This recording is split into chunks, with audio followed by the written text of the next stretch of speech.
That doesn't sound. Incredible. The Well, technology is hilarious. Yo, what is happening, Couchdoodlers? We are here.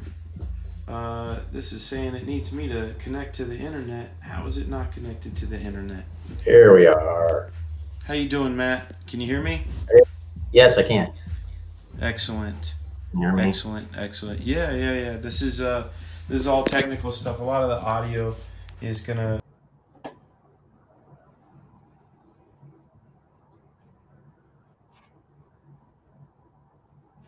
Cool.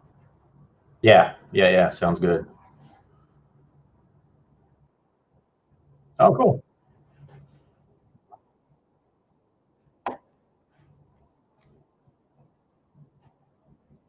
Yes, that'd be good.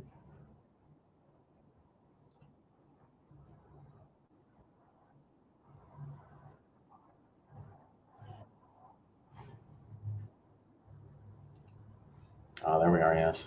Okay, let me.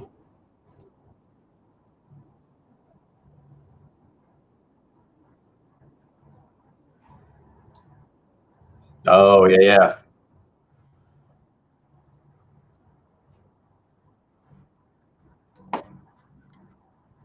Uh,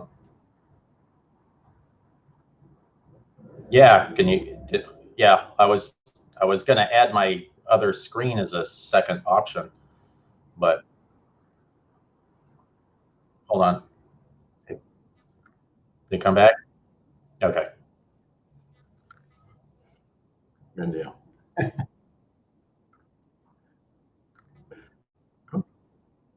Yeah. Yes.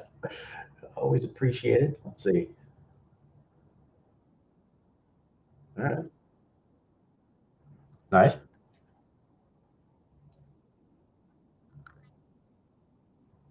Hey, Brian. Truman.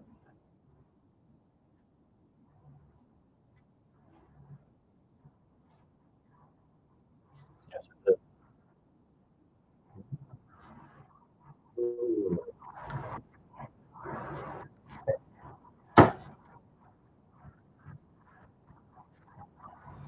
Wow. Yeah, that's right. Uh-uh. Okay. See, I'm muted. There we go. I'm It's back. mute. Yeah, Oh, this is all new. You can hear me, but for some reason they couldn't hear me. What is yeah. happening, guys? We're dealing with audio stuff. Let me know if when I go to the wide right now, if you guys are hearing an echo. Hopefully, you're not hearing an echo, and this is working fine. We will go back to the chat. Let's see what you guys have to say. Maybe use sign language, says Kevlar. Well, hopefully it's working. It says no audio from you only, Matt. Okay. Hopefully it's fixed. I know there's some latency. Now you're there. It says take two. We're not gonna do take two. We're doing take one. You guys, Roll with it. let me know if in that wide. Right now, I'm gonna go to the wide real quick. And in this wide, can you hear any echo? Last time we had echo, and I'm just trying to get this figured out again. Hello. A Hello. A Hello. B. There we go. Yeah, no. Last time it was because that was picking me up and this was picking me up. Yeah. You know, when I'm doing all my own tech here, so it's figuring out how to make the stream not crash, how to get multiple camera setup going. This is a chat. This is not StreamYard. This isn't StreamYard. This is something completely different. This is it's Switcher, Oh, and yeah. we're used to it. Let's see. Let me move this over. I'm going to adjust the angle. Hopefully, that's better. I don't know. There we go. Much better. Better angle. All that. It's good. Sounds good. No echo. Awesome. That's great. So then I can do things like cut to this wide and talk to you. This is different than StreamYard. This is something StreamYard can't do unless you have a third party OBS going, which is not something that I really want to do. I want to work with what got. Matt Yaki, today our Yes. book came out. I We know. have a signing. we have a signing coming up here in Cumming, Georgia, at a place called Kapow Comics. I went and visited them today. They were kind enough to give me. They gave me some of my own book, which was kind of cool. 'Cause I had ran out. Given away while I was in Knoxville. Oh, cool.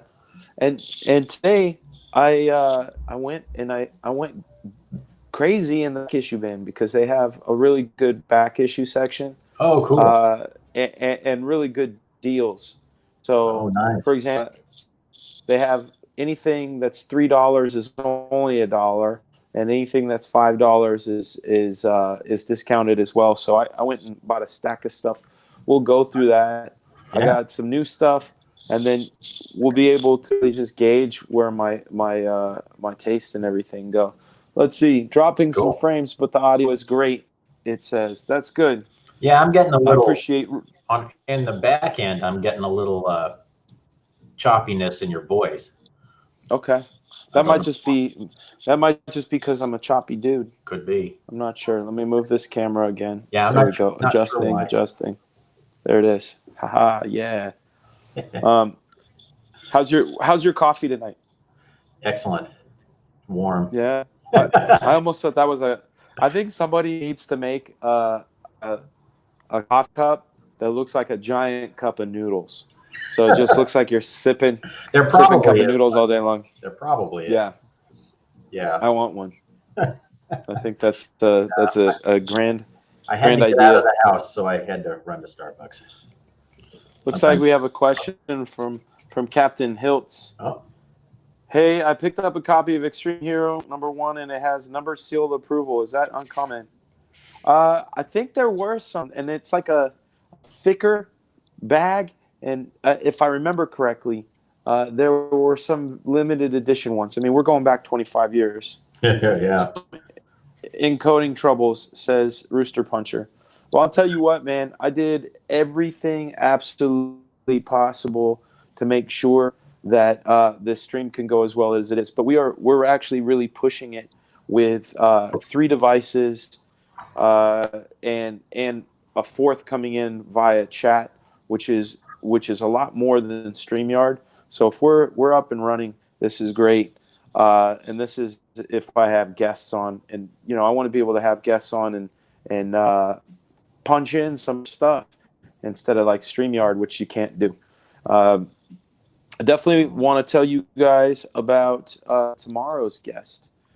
He's been on our show a couple times as someone who's called it, stopped by the chat. You guys know him, you love him. It's Peter Samedi of Alterna Comics. He's going to be our guest tomorrow, and we are going to chop it up and talk about independent comics and his path getting into the comic scene and what it means to have your own independent publishing arm that you're out there getting the comic book stores. He had me on his show earlier today on his 15-minute of fame, where I was in the hot seat and got to answer a bunch of questions. So if you guys get a chance, it's episode 21 on the Alterna Comics YouTube channel. That's cool. So I got a lot of questions immediately about HeMan original art. People were already like, I want to buy this. Nice. And I'm just gonna say, not yet. I'm not ready to sell it yet. I like to hold on to the stuff and hug it a little bit, just a little bit. Totally. Yeah. So what are you working on today? Is there anything you can talk about? I worked a little bit on HeMan 3. HeMan issue 3. Yeah. I'm also doing a book for Verotic for Danzig. So I'm kind of it's slow going. So I'm just doing a little bit at a time and you tell that Lilliputian I said he's a dickhead. That's all right. I'll pass, but yeah, I know. I have my story with Danzig. I understand. Yeah. But so just doing that. What else am I working on? That's it. Goofing off. Yeah. Well, now that it must be nice. Yeah, it is. But now it's gonna come. It's gonna come hard and fast. It's gonna come hard and fast, and you won't know what to do with things. Let me see if I can add in some stuff from my photo library. Yeah. Now that HeMan actually post some making of stuff from that episode, which is from that issue, which is good because doing it for months and months on day after day, you end up forgetting what it was like to work on it, and I'll tell you, working on that first issue definitely different.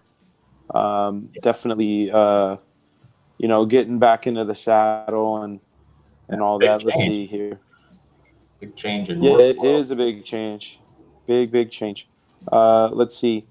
I'm trying to pull up some of the stuff so you can see some of the scale of things. So here's I'm gonna add this was working on Gwildor right here. This was inking good old Gwildor, who you get savaged in the issue, which he deserved to die. No, I'm just kidding. I really like him. I like Billy Barty. I like him. Let's see. Let me see if I can add a video. Let's see if I have some video from inking HeMan. Oh, yeah. I'm pretty sure I do. Oh yeah, what? I can pull up a color file. 16 or 17 correctly. Okay, let's see. Here's some video. I don't even know what it's of. Oh yeah, there you go. You can see inking Tog HeMan here, and the crazy thing about this is that this is not the version that ended the book. The one that ended in the book had to be changed a couple of times. There's Gwildor. I'm going to switch that over in a second, Mr. Matt. There's Gwildor right there as a hologram. He was a lot of fun to draw. I wish I had done something where I had the toy with me before I drew him. I had to draw him from the movie and draw him from this, which can get difficult. It can get very, very, very difficult. What up, Art to Bear? Art to Bear's in the house. Art, I want to let you know, I went on a mission today at the comic book store, and a lot of it was the X Factors that you inked over Will. So I went and bought a whole new set of them, and I also bought another Fantastic Four that you had inked, and it was one I didn't know that they made. They made a second printing that was gold. Deadpool, that's right. New Chris Bichello Deadpool came out today. Oh. I was very fond of the Deadpool cover. Let's see what's happening. My favorite people, Mike Milton's in the house. What's up, my man? Hey, man. Good to see you. Good to see you. Let's see what else. What's up, Luke? Also, I watched your alternative video like 10 minutes into that stream, and you're mentioning Gene Cole and Dracula and Cooperville, Mass. You need to get out of my brain. That is correct, man. This is what we're talking about. Matt Cisco, sir, you need to send me your address. I saw what you posted. It was during Todd's discussion about what books he will not sign. I felt like that was Todd McFarlane showing off. Did you see it, Matt? No, I didn't. Did you see it? He's like, but these are the books I will sign, and these are the books I won't sign. I will not sign books of characters I worked on but did not create if I did not do any art in the book. And then he goes like this one, and it's Amazing Fantasy 15 in 8 condition. Then he pulls up a Fantastic Four #1 in like really good condition. Then he pulls up an Action Comics #1, which is in really good condition. It's all slabbed. And that's what I wrote. Like, I wrote him on Instagram. I'm like, you're just showing off, dude. I won't sign these. Oh, yeah, by the way, I'm holding like $1 million in my hand right now. Bang. Whatever, dude. Yeah. Whatever. Wills who? What you talking about, Wills? Last night we had Rob Willis on. Hopefully you guys were able to check out his work on Twitter and back that Shinobi Sasquatch book, which I'm really excited about. Yeah, that looked really good. That looked really nice. Oh, and by the way, I just found my entire library of DK Fallon music. Oh, so I'm gonna ask him if I can play it on my stream because I was listening to Cold and Crazy earlier today. Yeah. You remember? Ooh, so crazy! Shot you in the back because I'm lazy. Or he says, "Yeah, it's gonna be good." Huffing your pages, as you should do with comics. What's up, Star? What he's saying? What up, dudes? Intergalactic musician. The issue looks great. You both did incredible, says Mr. Green. Thank you, sir. We worked hard. We wanted to make sure you guys got it. You got 4 copies to start with. Oh, yeah. HeMan, his boss, had to pick up Deadpool 2. Says Chris, I just want that Blood Strike cover. You mean the original art? Are you talking about that? He was... What up, Mr. W? Good to see you, man. It's been a couple days. Matt, those colors on HeMan, incredible, says Atomic Rex. Yeah, thank you, Atomic Rex. Appreciate it. How can I message you? You can message me on Instagram, or you can email me. My email is danfraga@mac.com. It's just one word, danfraga@mac.com. Just get me up there. Show off the nerve of some people. Art to Barry, that's what I'm saying, man. Todd just said I don't sign issues of Spider-Man I didn't work on, and I don't sign like Fantastic. I don't sign Superman. I only sign things I worked on or created, and that's that. But no, he had to show you his 8.0 Amazing Fantasy Bean. I'd be happy with a 1.5. I'd go to bed with that. Totally. I'd put it under my freaking pillow. Totally. But whatever. I might do that too if I had all those things just sitting around in the office. Jude says he got an excited by Art Bear. Of course, Art Bear inked that cover. Hey, Brian Truman in the house. XL, you were missed. You got city homies saying what's up to you from the A. You got to come out here, man. Yeah, Slick Rick says McFarlane earned the right to Seamus with that Action Comics. Yo, I didn't say he didn't earn the right. I just said he was showing off. Yeah. I'll tell you guys. I'll tell you guys. What up, Jonathan? I'll tell you guys my Action Comics #1 story. There's this director I worked with. He was his name is Brett Ratner. He directed Rush Hour and a lot of music videos, and he was supposed to direct a Superman movie. And I was working with him on a Mariah Carey video. And I showed up to his house. I had to sit around in his house for over 5 hours. After that 5 hours, he said, sorry, I don't have it in my head yet, and was going to send me home. But he said, let me take you down to my trophy room. And in it, he had a Babe Ruth baseball, some signed Beatles memorabilia, and an Action Comics #1 in a frame on his wall, a legit one. He said he paid almost $1 million for it. And I said to him, oh man, you a comics fan? He goes, nah, not really.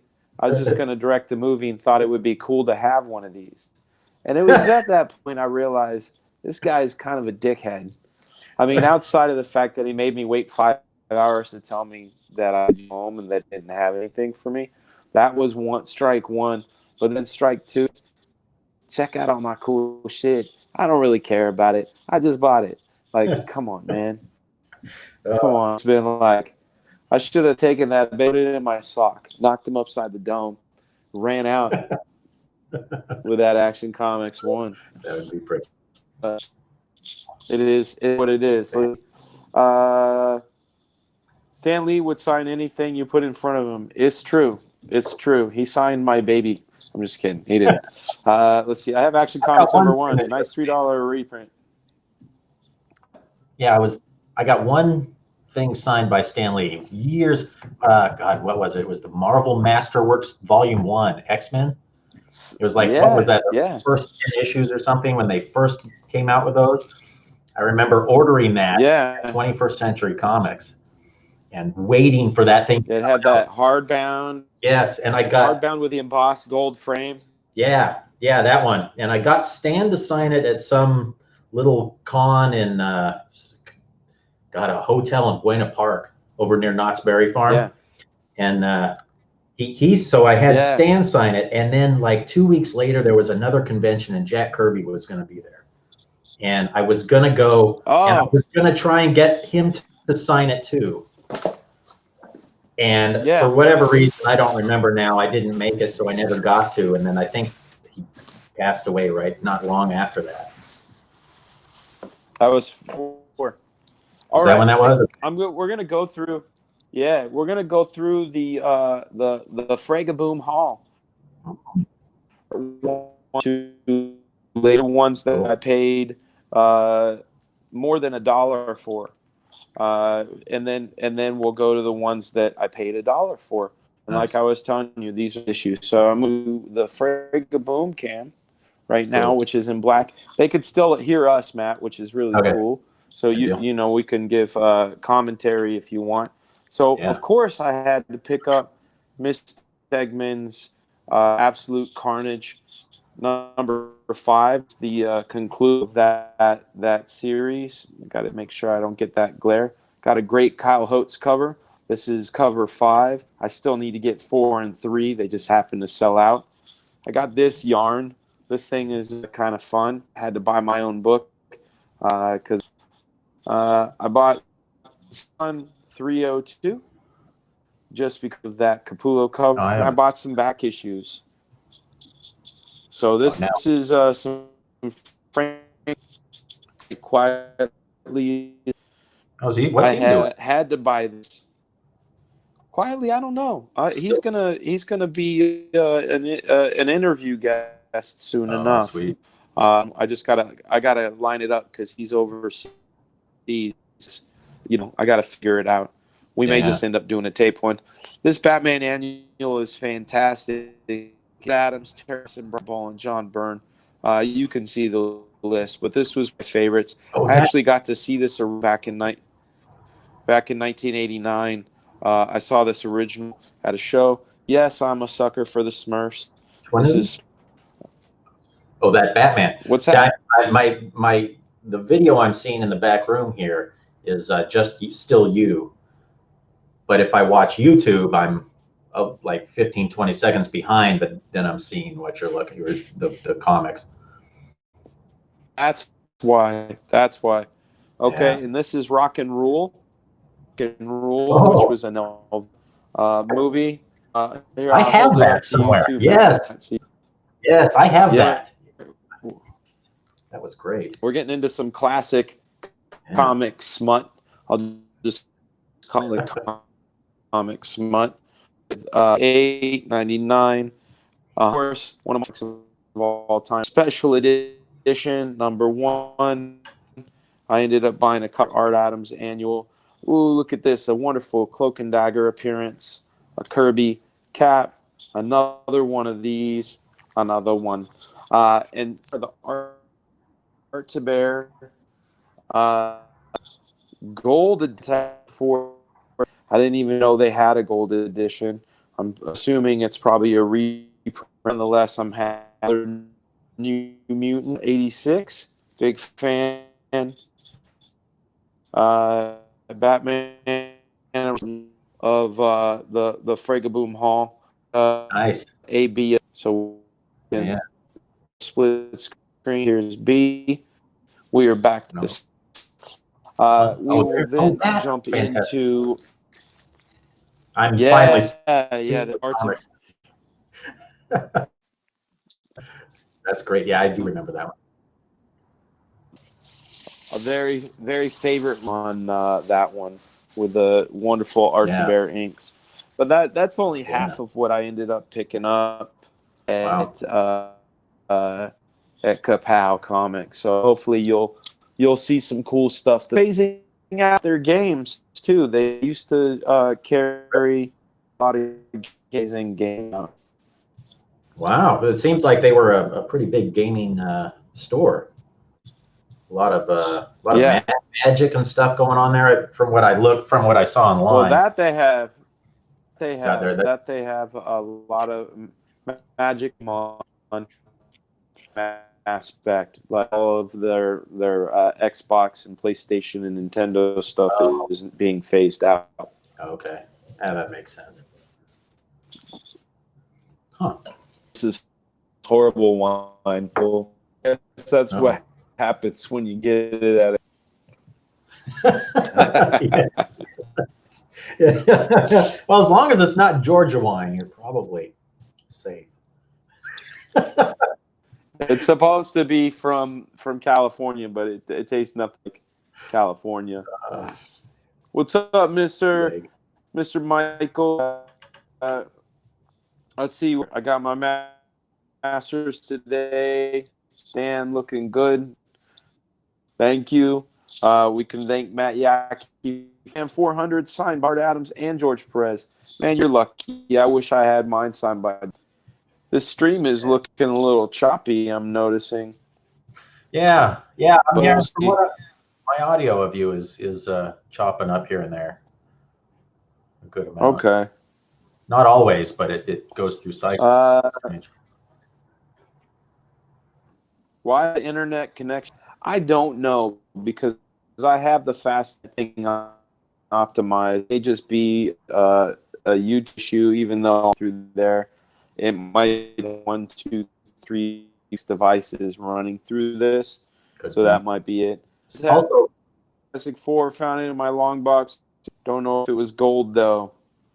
Great books, Dan. Forever dropping frames. Speak and spell bad noise. You sound like a Dan randomly.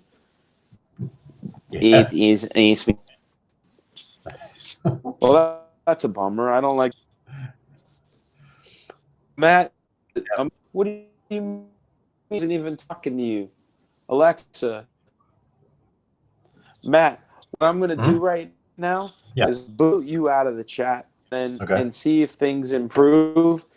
Okay. And just feature. If it is, what I'll do is I'll write switcher and see if that's what the case is. Joining in. And let me go to the thing that is the thing. Where is it at?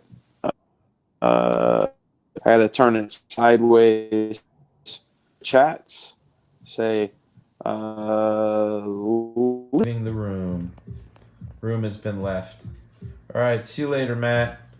Make sure you say leave room. So I'm putting leave room right here. And then you guys can hear me.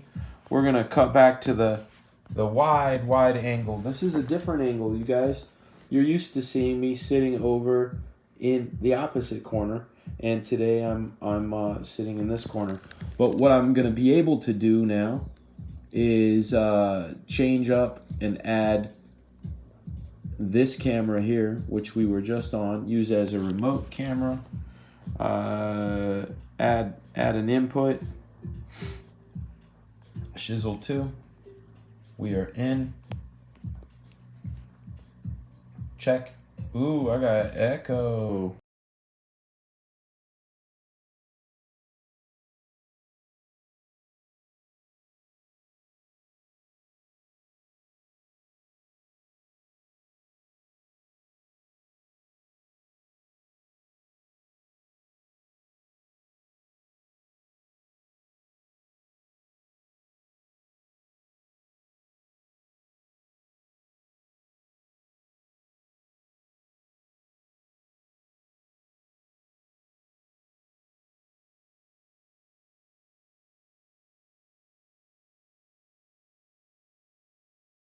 There we go. There we go. Better audio. Sorry about that, gang. Hopefully we don't have any echo. Let's try this. Check 1, check 2. Do we have an echo? Is there an echo from here? Is there an echo from here? Hopefully there isn't. Try it out now. We'll see. And we could do some drawing as well. Speak up, Chris Arnecki says. Yeah, sorry about that, man. It's getting all this stuff situated, new and improved. We are learning about it as we go. Look at that, adjustments. Was there any echo? Did you guys hear echo when we were doing this stuff? Let me know if you guys heard some echo. All good. Thank you, Captain Hiltz. No echo. Thank you, Matt Cisco. I appreciate the checking in. So let's do a little look at part 2 of today's haul, and you guys are gonna see a whole smattering of where my tastes lay as far as what I like in comics, especially when it comes to back issues. And I'm seeing that camera over there is telling me that the battery is running low. So let me make sure it's all plugged in. Give me a moment. I'm coming to you. Low battery, it says. How is that possible if you're plugged in?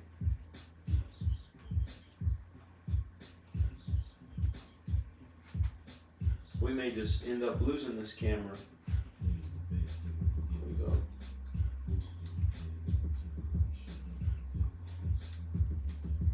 There we go.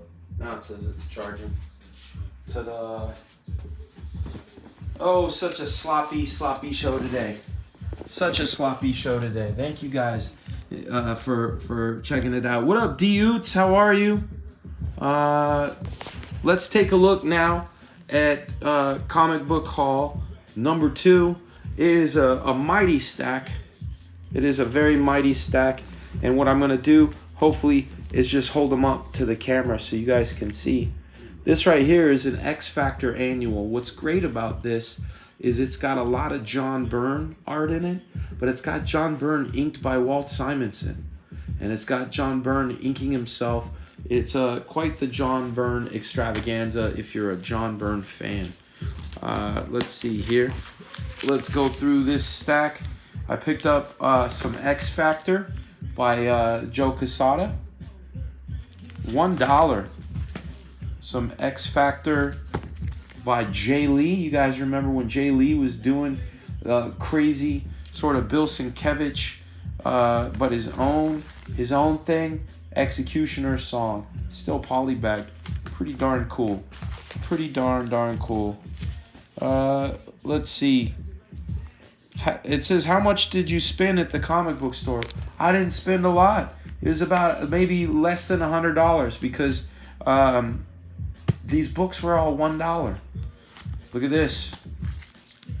X Factor inked by our man Art to Bear. I'm trying to find his signature on this one. Oh, it's up here. It's in a different place than usual. We got another Art to Bear X Factor right here. I'm gonna switch our camera up so we could take a look, and you guys can see what's going on with this stuff. Look at that. There's that X Factor right there. Great book. Hopefully I don't drop these. The blueness of it all. Look at that. Look at that cover. That I loved the way Wills would draw the Beast. I love the colors on this. I love everything about it. Some more Art to Bear. Look at that. What year was that? 1990. It's kind of hard to believe that was, almost 30 years ago. 30. It doesn't seem right. Just to say it hurts my ears. Some more Art to Bear, Will Spertasio. Now, guys, this particular cover I have a soft spot for. This is only the cover, but it's a Rob Liefeld, Todd McFarlane combo cover. And it's one of those things where, like, I look at it and it instantly brings back those nostalgic feelings. I remember, look at that, 89. This was done right after I met Rob. I met him in November of '89, and I remember this coming out on the stands, and I sent him a fax saying I wanted to buy the original because I was delusional. Here's something that I had forgotten about. Look at this one, guys. X Factor number 40. This one has Liefeld interiors. Let's try to open this bad boy up. I'm going to switch over real quick so we can take a look and get it open. I got my stack of books. But this was really cool. This was a whole lot of fun going down memory lane. It's, you know, here's Liefeld. You got the Beast, you got Angel, you got Bobby. Look, people want to bug about feet. That's a correctly drawn foot. So anybody thinks Rob doesn't draw feet, they can suck it because he can't. He chooses not to. Look at that. Here's some more feet. The back underside of feet. Booyah. You know, some really fun stuff in here. And I remember when this came out, just kind of pouring through it and enjoying it. Classic moments with the Beast, and you got very Art Adams influenced stuff. I remember enjoying this panel very much. Long horizontal, but you know, getting those characters in here. There you are with the Beast again. Rob always had a really great knack of drawing the Beast. I like the way he draws these characters. Just a lot of fun. A lot of fun stuff between these here staples. Let's jump into the next one. The next one is a whole lot of fun. It is another one of my favorite comics, those hidden gems. I call them hidden gems because when you ask me about them right out the gate, I don't necessarily think of them first. But then when I see them in a back issue bin, I'm like, oh shit, I remember loving this book. So here's another one. It's another issue of X Factor, and it was drawn by none other than Mr. Art Adams. Really cool story about this this kid who could, whatever he touched, he turned it into gold, and there's these trolls that were seeking him out. They would smell gold. Of course, we've got our classic New Mutants. Bought some more, but can you believe these were only $1? $1. What? This is another classic. Another classic. Now see this? What's interesting about this particular book, and I'm gonna go back to our white again. What's interesting about this particular book is that this comic was had just come out when I met Rob Liefeld. In fact, my first comic I ever had Rob Liefeld sign was this particular issue, and it's his first time drawing the New Mutants. This is probably the one that got him his gig, but it's New Mutants, Atlantis Attacks, and he had done this and the Spider-Man annual that year, and they were both part of the Atlantis Attacks storyline. But you know, you got these great renditions. There's Wolfsbane, Richter, Boom Boom, Cannonball. Look at feet. I remember just poring over this book when it came out, and I bought this right before I met Rob. And like I said, the day I met him, I had him sign this book. So what an awesome treat to be able to pick this book up, and for $1. I mean, I don't know. If I tell you I'm a cheapskate, I'm not a cheapskate. I like a good deal. That's really what it boils down to, is the idea of a good deal. And eventually we will do more in-depth reviews of some of these comics. So we've got another New Mutants. We got New Mutants 89. Another McFarlane Liefeld team up. Whenever they did something together, there's just extra awesome. That's how I feel about it. And then this right here is probably my favorite of all the New Mutants covers. This arm right here, look at the anatomy on that arm. It's pretty correct. The proportions are pretty okay.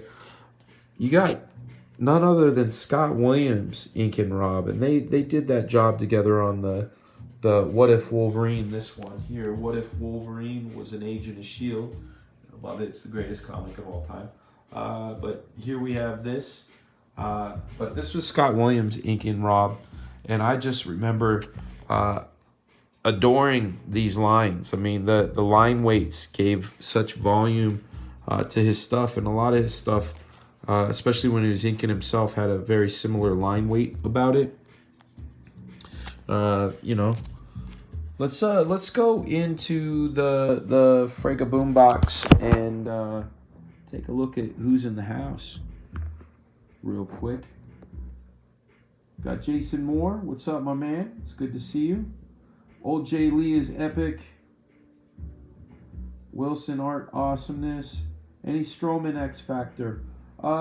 There were some at the shop. I didn't pick them up. They didn't.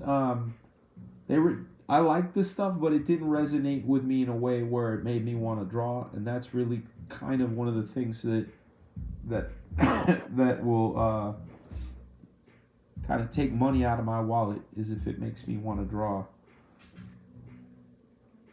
That was back when art was only 90 years old. X Factor 50. I remember buying that too. Good old days of Marvel. Jason Moore says, "Hey Dan, congrats on the release of your HeMan. I'll be reading it tonight. Not sure if you knew this or not, but I created and ran HeMan.org. I did not know that was you who created it. I thought that was Val Staples. That is really awesome. So you are a tried and true HeMan fan, legitimately. And I found out that Tim Seeley, one of the very first sites he ever joined in the 90s when he had internet, was HeMan.org. Love them old school ads. I wish Rob would do a whole art book of feet just to mess with people. I think that would be a funny idea. The Foot. But not the Ninja Turtles, The Foot. His house style was solid, but we love that over-the-top Rob. That's right. Dang from where? That's a great deal. I hope there's something left for me when I get there. There is, Matt. There's tons of stuff. Anybody else getting a 3D effect on those covers? There's nothing wrong with buying your childhood back for $1. Amen, brother.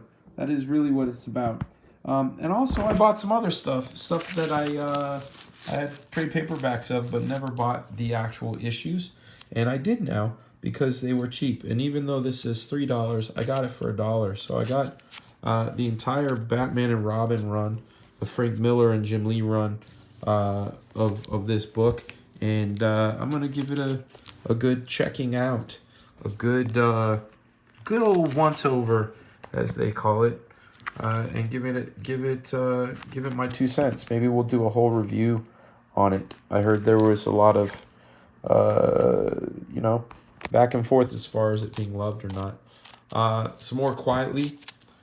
This one's an interesting cover. I don't know if you guys know that this cover, when you turn it upside down, it's the Joker smiling. It's a hidden Joker in there. Got Neil Adams, Batman Odyssey. What a Odyssey it was. Some more Batman and Robin. Look at this. Here we go. Micronauts. This was one of those covers that always blew me away. He drew animals and Micronauts. Now we're getting back into some juicy Punisher issues. I have these on the spinner rack, but I needed more copies of them.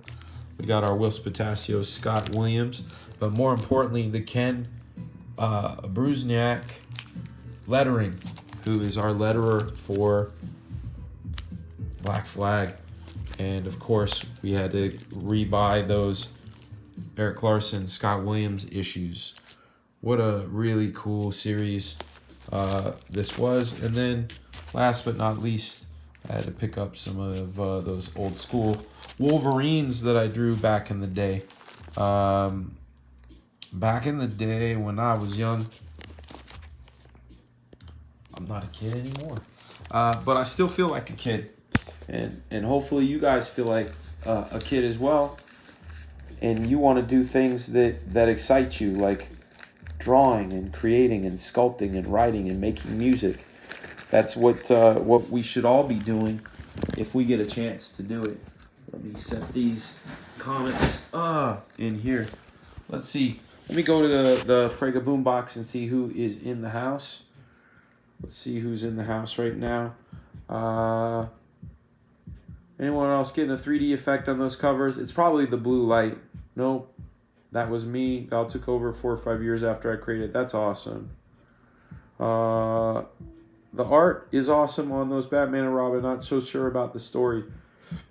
Hit or miss. That was a pretty solid run. Love Jim's work on it. I love Frake's goddamn Batman. 80s Punisher is the best Punisher.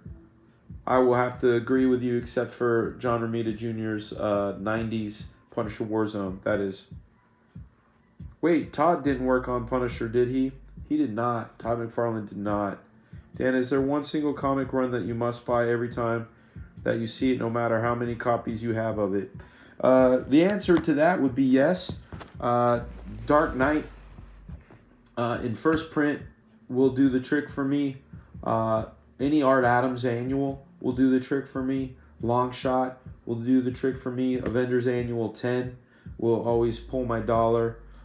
Pretty much anything that you see on my spinner rack, which is out of the frame, but I'll switch over.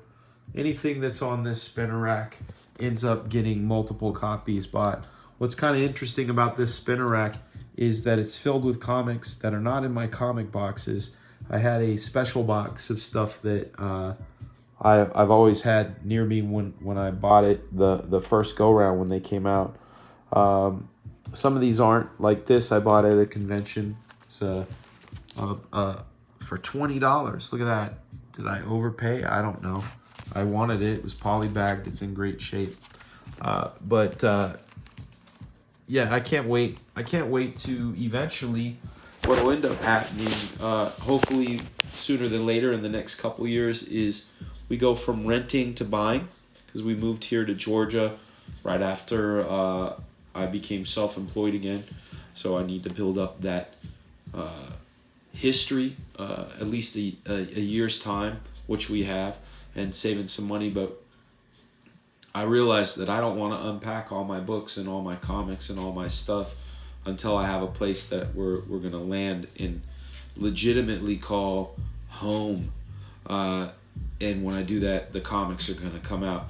I found some really great racks at Home Depot and at Sam's Club. They hold up to something like 1,500 pounds per shelf. So I know it's going to be able to hold the comics, which I'm truly excited about. Let's see here. Oh, we jumped out of the room for a second. I got the inker for the horror project I've been planning. Says Rooster Puncher. That's awesome. This is inspiring me to go dollar bin diving. As it should. Dollar bins are the jam. They really are. $1, quarter, 50-cent bin. You're going to find some stuff, and a lot of the time you're going to find some stuff that will eventually turn into more than $1. I can't wait to get my Masters of the Universe signed. RR, what's up, RR? Well, excuse me. I know for sure I'll be signing in Cumming, Georgia with Matt Yackey this upcoming weekend. I'll be signing again in Nashville on December 1st. Also, November 30th, I'm signing in a store there in Tennessee, but I don't know the name of the store, otherwise I'd big it up. Doing another signing in Benicia, California on December 6th, which is a Friday. It's during their Christmas tree lighting ceremony, and they've got a bunch of shops open, and they have opened their doors. And then I've got a show in Texas in April, and then a show in Fayette, North Carolina in April. So those are the things I know I'm going to do. And that's it. Let's see. I agree with Forgot JR. I'm not a fan of Punisher after Ennis got his hands. Yeah, I'm with you on that one. Atomic. That's exactly what I have on my spinner rack. Comics that are important to me in development of my art and career in comics. Those belong on the spinner. Amen. Amen. Let's see. Those 8 issues are a big part of the reasons I write comics. That's right. I buy X-Men #1 by Lee and Claremont on a regular basis when I see it in the dollar bin, says Tom T. Yeah, that's definitely. And I like cover E, the one that you can unfold because it's got them all and it feels right. I'm gonna pencil some pages with these broken hands. Rooster Puncher, what happened, man? Hopefully you're feeling better, dude. He's got some back pain and some other things happening, so hopefully you'll be feeling better. I was wondering which Mad you have on the spinner rack, says Chris Hernecki. I have. Let's take a look over here.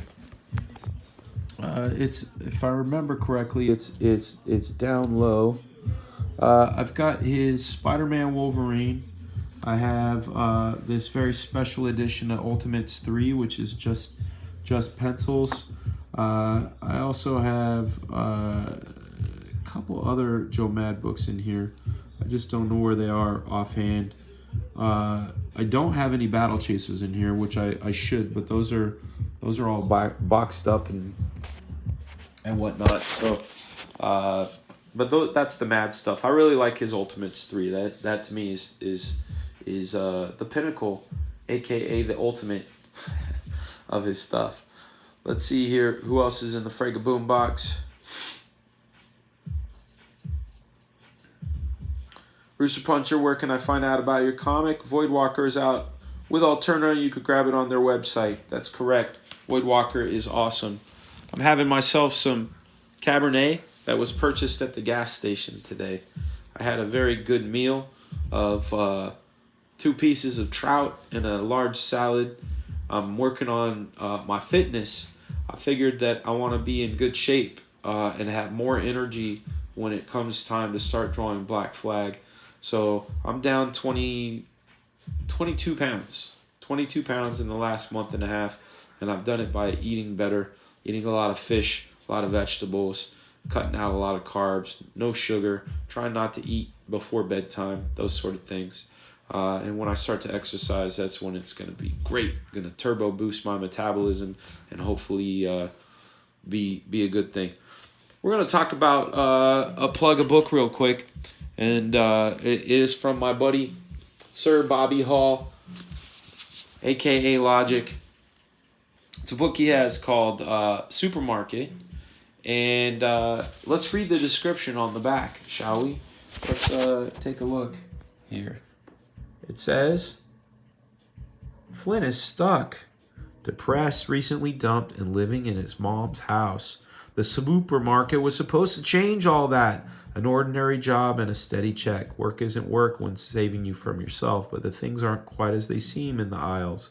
Arriving to work one day at crime scene, Flynn's world collapses as a scene of his tortured mind are revealed, and Flynn doesn't want to go looking for answers at the supermarket because something there seems to be looking for him. A darkly funny, pathological thriller. Supermarket is gripping exploration into madness and creativity. Who knew you could find sex, drugs, and murder in aisle 9? I can't wait to read it. I'm going to get the audiobook. The one thing I don't like about this book, and maybe it's just me, I don't like the texture of some of these covers. It feels like when you scratch or touch a chalkboard, it just doesn't feel good in my hands. So I'm going to end up probably rocking the audiobook on that thing. And then Atomic Rex asks, are you the writer or artist of Voidwalker? Rooster Puncher is the creator and writer. Brainchild of Christian is a creator-owned brainchild of Christian Rossi and I. That's right. You guys co-created it together. Good stuff. You guys want to do any drawing today? Let me know if you guys are down for some drawing. We got a little bit of time, and I would be thrilled to draw something for you.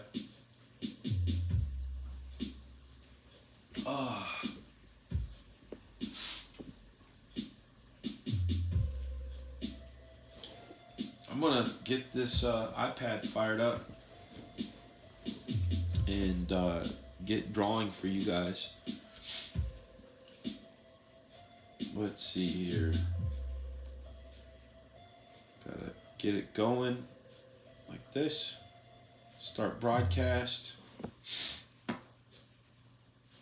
See if it sees it.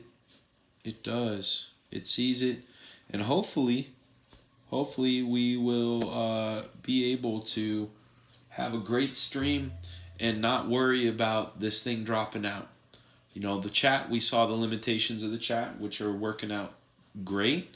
A few dropped frames, a few audio robottings, but we're going to dial it in. I'm going to give a call to Switcher and see what is happening and what is going on with that. And we will then jump into some stuff. In fact, I'm going to be showing you guys some HeMan now that we have the issue out. I can show you the work behind HeMan and Motu. Here we go. Here are the pencils that I did for myself. You can see the pencils are a lot looser. You know, you can see like squiggly lines like this one on Skeletor's head. Let me see if we can, I'm not sure if I can. I'm going to check and see if I can run a time lapse on these. No, not on that one. Let's see if I can run a time lapse on the second one. Real quick, time lapse replay. Yeah, this one you can. It's got some of it in there. Some of it's recorded because a lot of this stuff I had to res up and all that stuff. But this one, sort of partial. And you might even be able to see me trace a sword or two, because that's what I did for his swords and some of the accessories where I wanted to make sure they were completely spot on regarding you know, making them look right. And you could see here how I go and get into things, whether they work or not for me.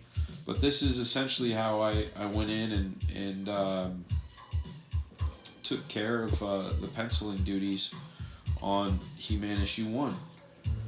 And what I did during this portion is really just give myself a clear version of what it is that I wanted to see before I jumped into my inks. And you could also see how I was jumping all around the page. See, there's that sword. See, tracing that sword, because it was a very specific sword with a lot of ornate detail.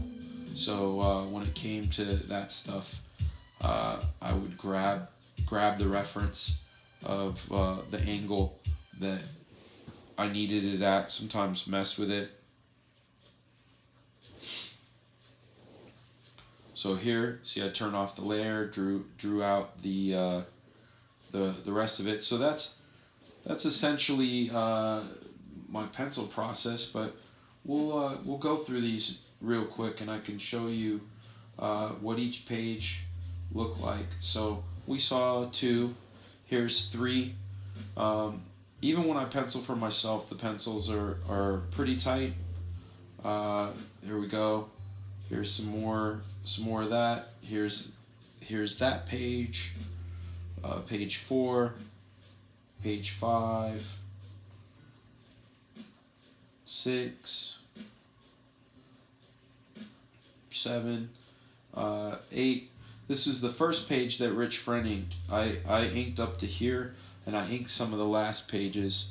Working this way was great, but it was hurting my hand, especially because I drew them extra small.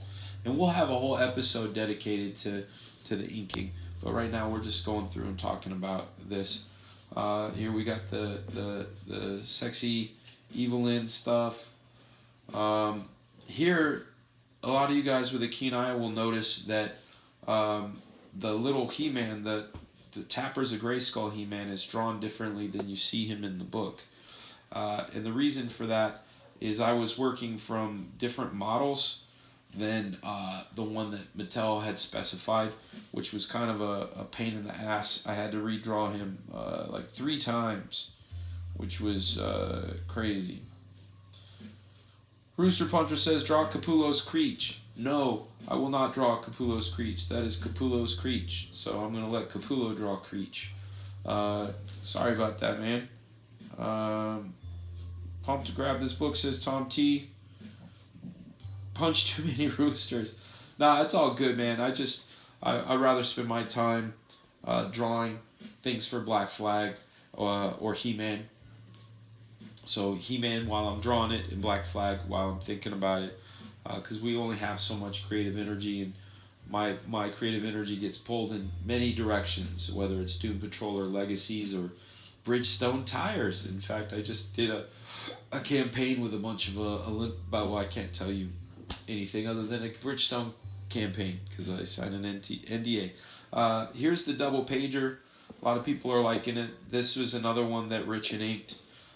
You'll see though, when you look here, my pencils are really loose. They're more indicative of what I want to see when I ink myself, and I had every intention of inking this stuff myself. This is back to a page that I had inked. Again, the little Tappers of Grayskull guy was changed in the final version. Here's some more Gwildor. Here is page 19. It was a little tighter, but again, had to change Tappers of Grayskull. And then here we are with the last page. And as you can see, there's just spaceships there. I went and did the spaceships first and went through it. I'll give you guys a little sneak peek of issue 2. Oh, here we go. You guys, these are the layouts. I realize you guys may not have seen what some of the layouts look like. So these are how my layouts look before I went in and penciled. So this is the sort of rougher version of these pages. And in fact, let's look at this page. See this page here? This page ended up getting changed. I had originally drawn something quite different. There's our cover. I had drawn something quite different than this. Let me see. I'm gonna swipe that out and come back to it because it was crashing. Let me see if here's my layouts. We can take a look at the layouts. I lay out the whole book first, guys. That's one of the things I try to do. And I used to do it when I worked on Wolverine, and fortunately, because Mattel wanted to see the entire book laid out first, I was able to do that and do it sort of seamlessly. So let's take a look at the layouts for issue 1. You can see I draw them small, but all the information's there. This is the layout to page 1. I like to see how pages work together. That's why page 1 is up in this corner by itself. So I wanted to see how 2 and 3 look together. But this is the page I was talking about. This was the original debut of Eternia HeMan. I thought that the moment was stronger to see him for the first time and have a dead Skeletor in the background. And Mattel felt that the dead Skeletor was more important of a story beat than seeing Anti-Eternia for the first time. Let's see. So here's some more of it. I didn't change. There's no real changes in layouts other than this. You could see some are tighter than others. Sometimes I'm tired. You know, like you could tell this one I was tired. Here's HeMan and all that, but this was really excuse me. This is really just more again information to tell me what I wanted and where, and for storytelling and getting it for approvals. I'll show you guys some layouts now for let's see, what can I show you that will be fun for you guys. Let's see. That's Doom Patrol. There's Legacies. Oh, here's one for you guys. This was when Diablo first came out for the Nintendo Switch. These are some of my storyboards for it. Looks like I wiped my pencil across it, but these are some of the storyboards for the Diablo Switch campaign. That's Legacies. I'm trying to see if there's anything else worth showing you guys that would be fun. Oh, here's my G.I. Joe layouts for those G.I. Joe covers. These are the layouts that I did for the covers. Those are fun to look at. Tails. Those are the layouts for those. I'm trying to see if there's any finished stuff in here, because a lot of it ended up being layouts. Yeah, so this is all layouts that I did while I worked. I was working on these while my wife was. I was in the hospital room with my wife. These are my layouts for the Doom Patrol episode. The finished I ended up doing in Photoshop on my computer, but these are all the iPad layouts that I had done. Like there's an army of butts that came down. I don't know if you guys have ever seen the show, but this is essentially what I do when I do layouts for Doom Patrol, and you can see it still looks like my comic book drawing. Still has that Fregaboom vibe to it. Let's see what else is in here. Oh, the pencils. Here are some of the pencils to G.I. Joe. If you guys want to see what the pencils to G.I. Joe look like. So this is all penciled on the iPad. So you can see that I went in and gave a lot of detail to this stuff. There's that snake. There's Storm Shadow. Matt Yackey also colored these. You could see the vehicles, and zoom in on the details. I did these on the iPad, which was a lot of fun. Great tool. This is let's see what's in here. Oh, this was another one of those things where I was testing out the size of things and the idea of digital inks. This was a beast-like character. This wasn't for anything other than testing out what digital inks would look like if I had done digital inks. Here's like the layout I had done of that.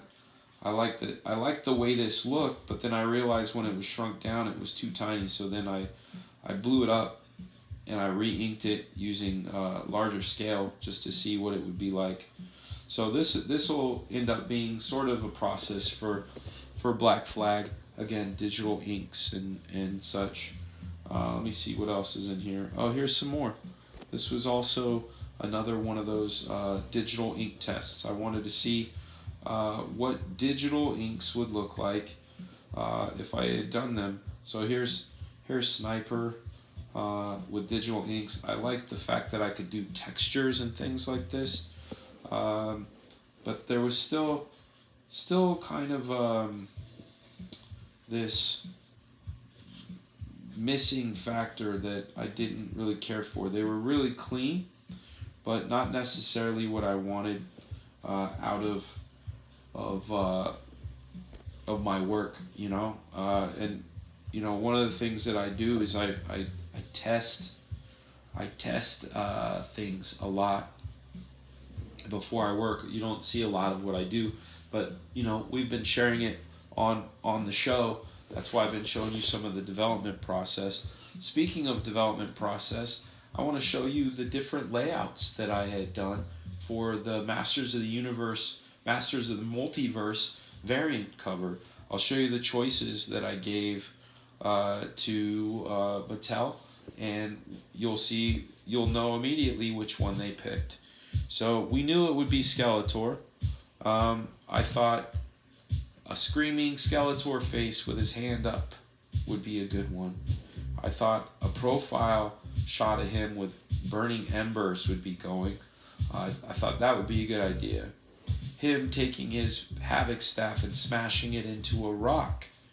This is the one they picked, as you who have picked up my book have seen. Another close-up of the face, but I put skulls in his mouth like he's full of death.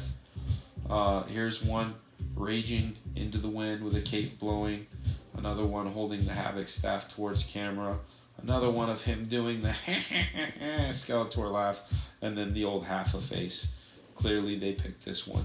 But this is a little look at of what could have been. Let's see, some more. I'm trying to think of what else I could show you on here. Oh, this was some more testing if I could do layouts on this small sheet, and I could. So this was, that was all this was a little bit of a test.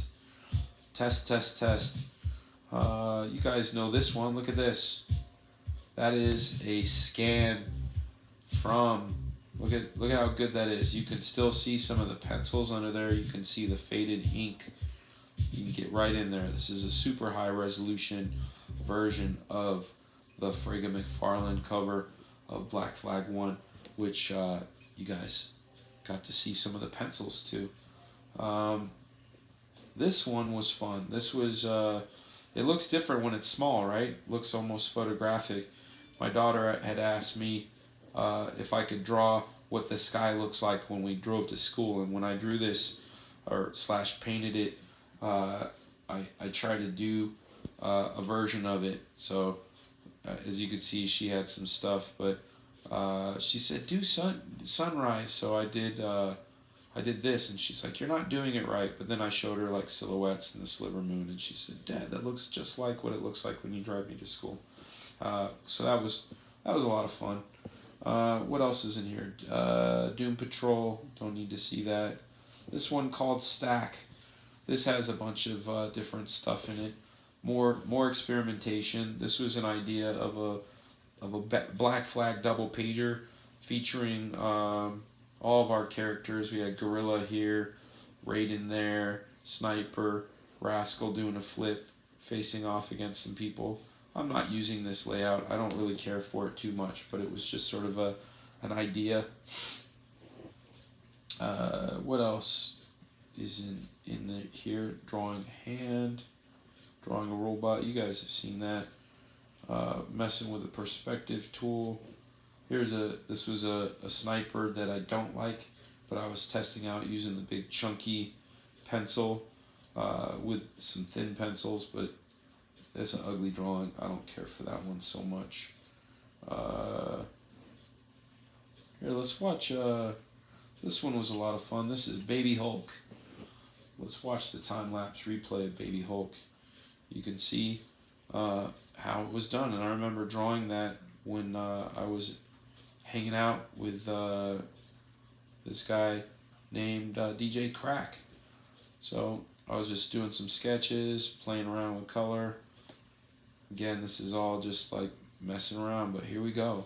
Now we can see the process of Baby Hulk.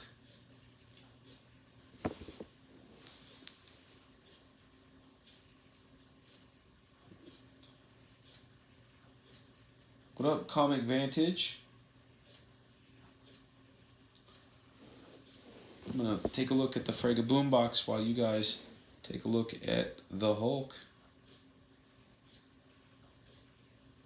Draw some beast. I'm having steak and cheddar sandwich from Subway. That sounds good. I kill the work on Diablo if Blizzard wasn't so crazy. Geisha would be cool to see. Not sure if I've seen a recent Geisha drawing. That's funny. I actually drew her in my sketchbook today. You ever do a collaboration with Dale Keown? I haven't. I need a updated rating reference for something. Okay, I'll get that for you. The Doom Patrol show is a whole lot of fun. Yes, it is. And if I only Keown would do Pit again, I would love that. Cobra! He did Incredible Hulk with Walden Wong this year. IDW needs to put you and Matt on G.I. Joe miniseries. I need to just do Black Flag, man. That's what I need to be doing. HeMan and Black Flag. You know. Thank you, Mr. Moore. That was very kind of you. We'll do something, man. I know we'll get something done.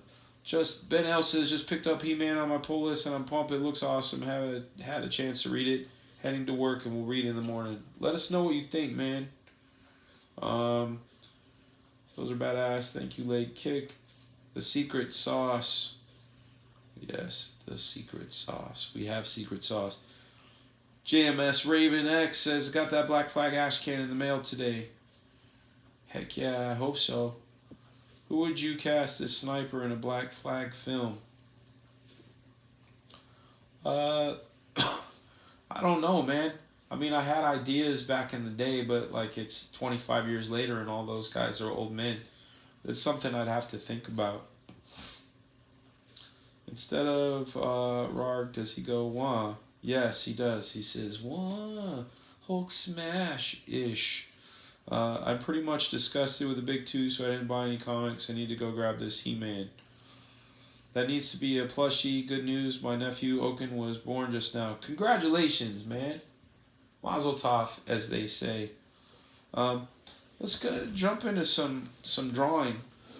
Maybe I will do a little bit of something geisha related, possibly.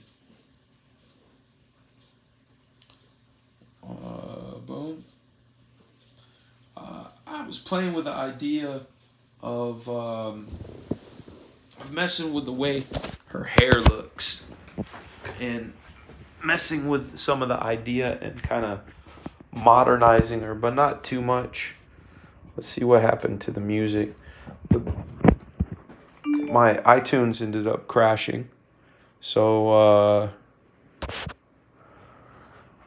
because it doesn't have repeat songs. Here, this is one that you guys haven't heard yet. To put it plain and simple, yo, I'm on a quest, is what I say. Alright, put it plain and simple, yo, I'm on a quest. Yeah.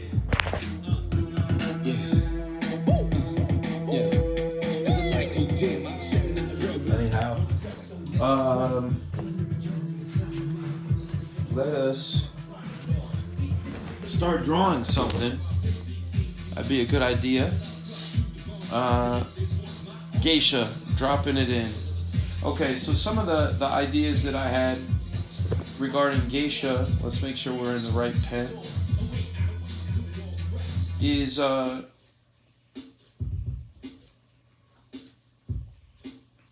usually we were used to seeing her with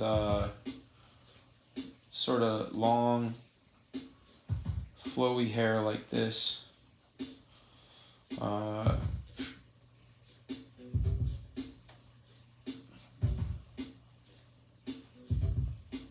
And we also used to see her with a little sort of ink mark or paint on the side of her face. But some of what I'm thinking about is doing some stuff with her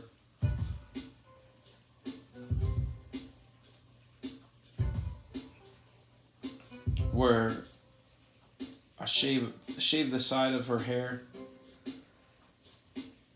and it can go up in a mohawk, this kind of stuff. And I'm not saying this is what it's going to be. These are all explorations that I have to mess with her, just to have some different sort of things going on. And maybe that stripe goes along her mouth like this. Maybe it's only on one side like that.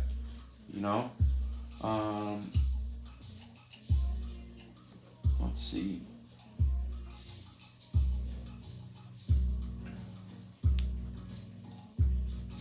Totally. Joseph says Jason Statham.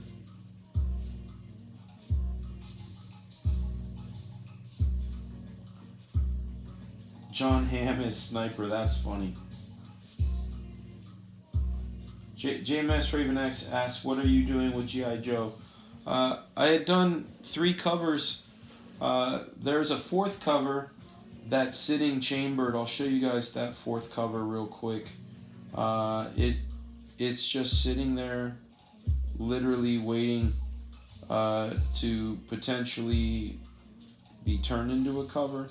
These are the layout / pencils. It's got Don Moreno, the female Snake Eyes. We have, you could see, it says bad guy. So when I take her out, you can see there's this guy with a machine gun shooting at her, and then you can see her here blocking the gunfire and such. And then when I put all the elements together, it's a dude shooting machine gun and her blocking. Leg kick. You're funny, man. Different hair design so she can evade capture.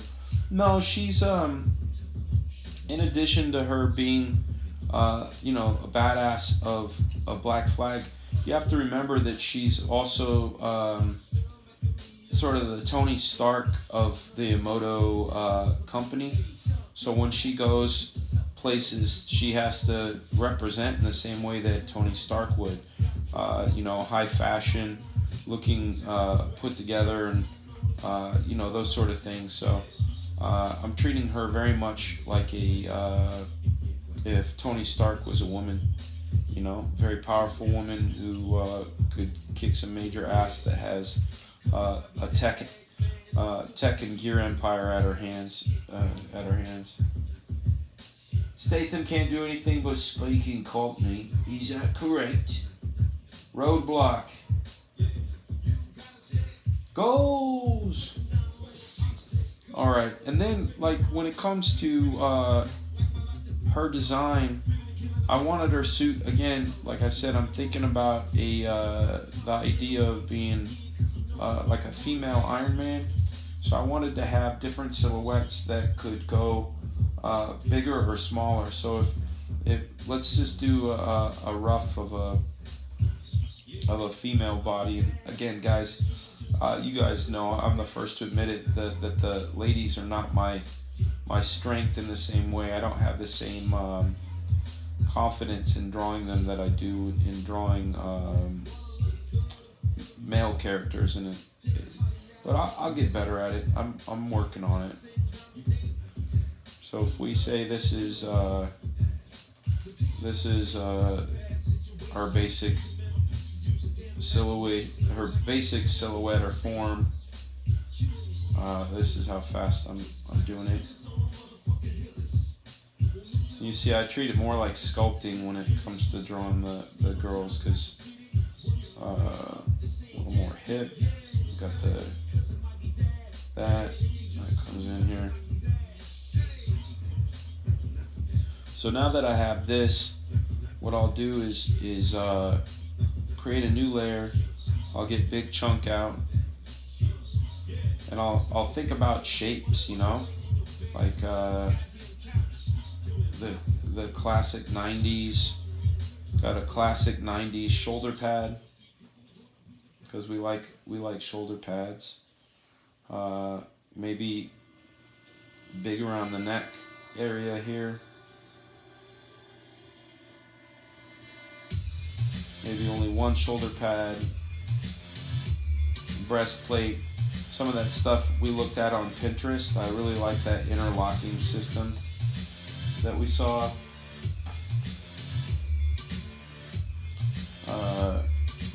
Mike Green, you were too kind.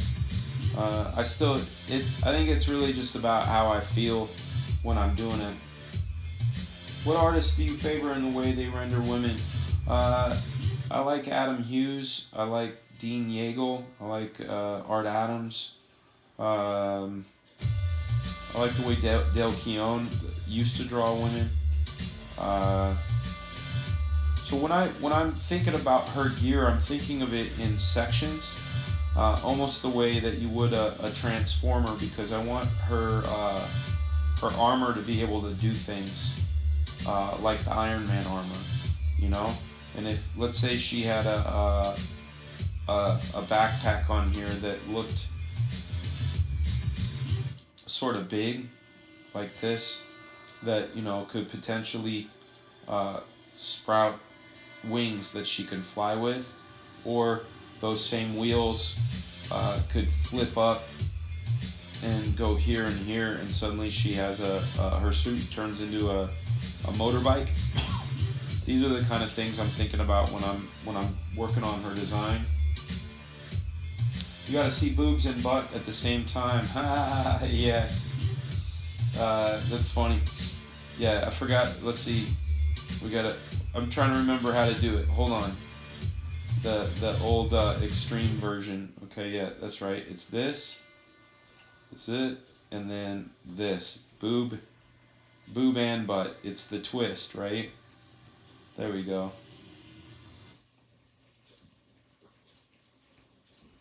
Gave her a little chooch. But there you go. And the breastises that are too perky. Oh yeah, Frazetta women. That's a good one, Jason. Good point. Francesco's chicks are great. Yes, for sure. I like his.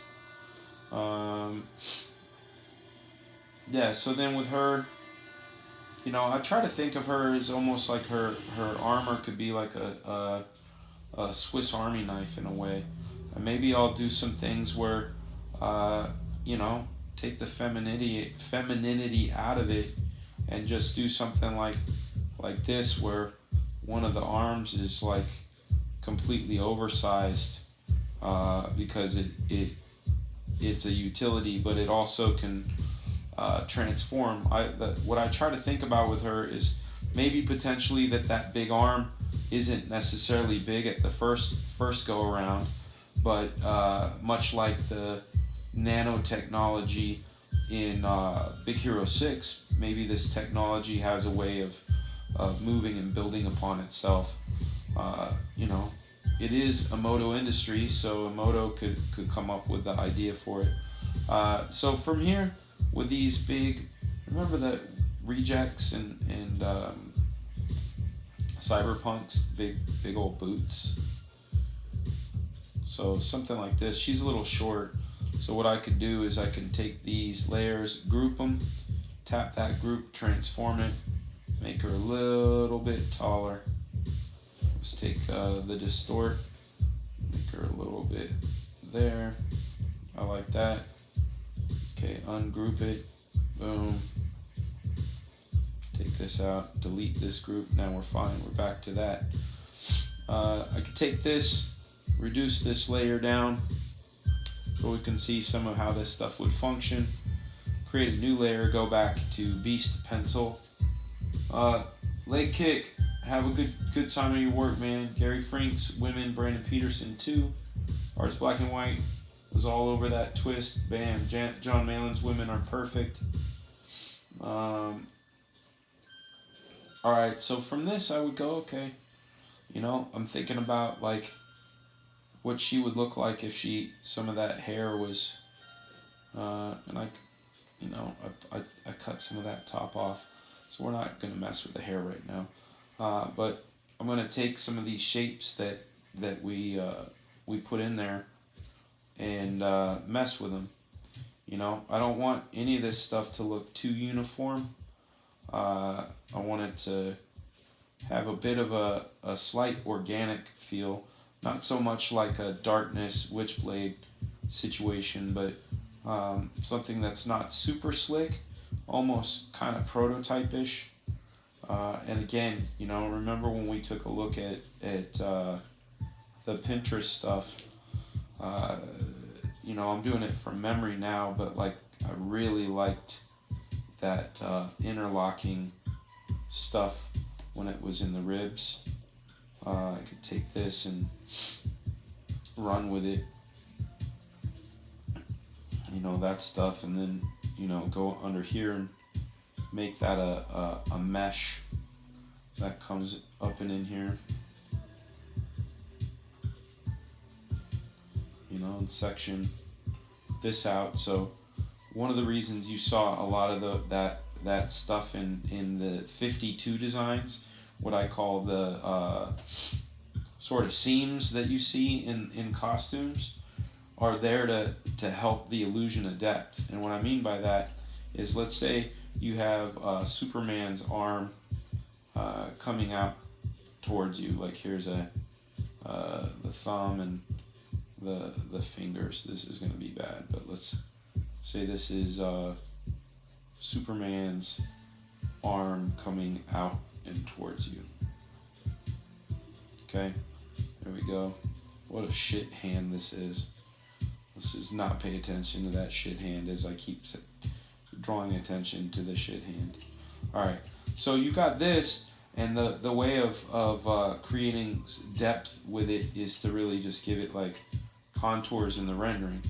But see, if I put a seam that runs like this and down this arm and like this, suddenly that gives you a sense of form. And if I do another seam like this, all of a sudden now you know it's more round. You know, if I do this, the idea of depth gets shown a lot more.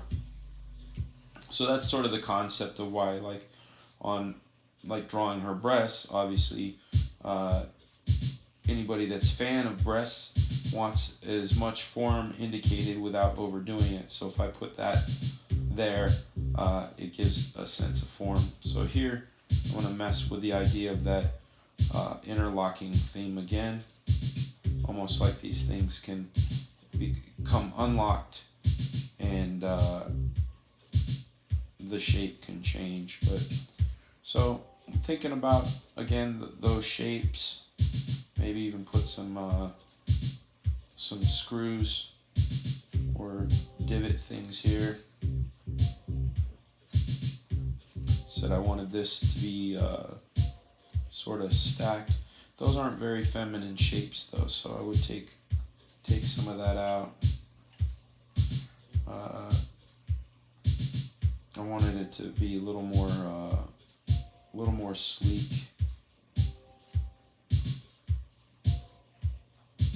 like that. And then again, let's go ahead and repeat some of that mesh that we had, which again will give the illusion of that contour, because if we wrap it around and give that contour, and then I can do little bits of light to kind of indicate that it's slightly quilted.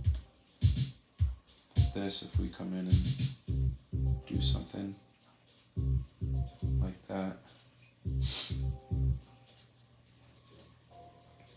Anyhow, you guys can see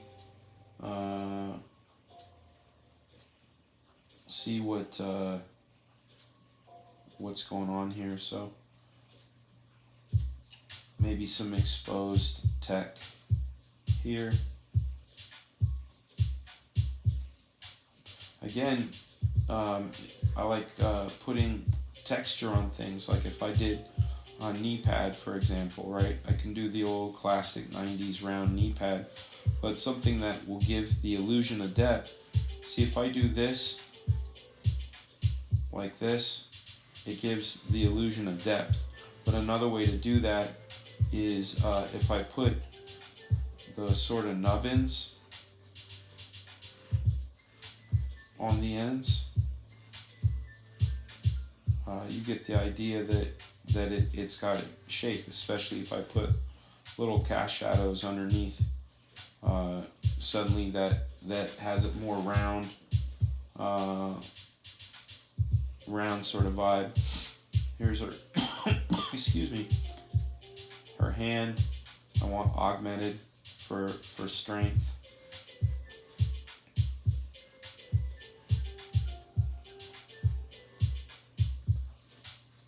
Again, like I said, I think of her as the female Tony Stark, but cooler, and you know, anyhow. I'm so tired today. Still not 100% health-wise, which I'm not really a fan of being sick, but you know, when you gotta be sick, you gotta be sick. So I imagine this here, like if there was a thing here that looked like it was folded up, and I have one here that's folded up like this, but imagine that when they came unfolded,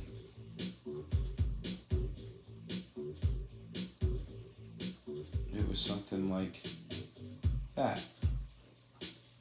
See? Like I said, I think of her suit is almost like a Swiss Army knife. When she needs stuff, it's like go-go gadget geisha, you know?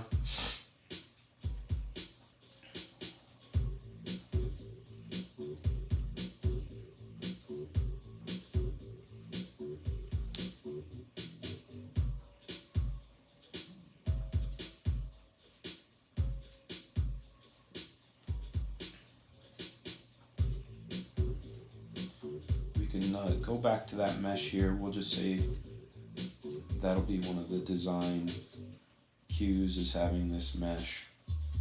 And again, we can play with some of the form using value. Can't forget this.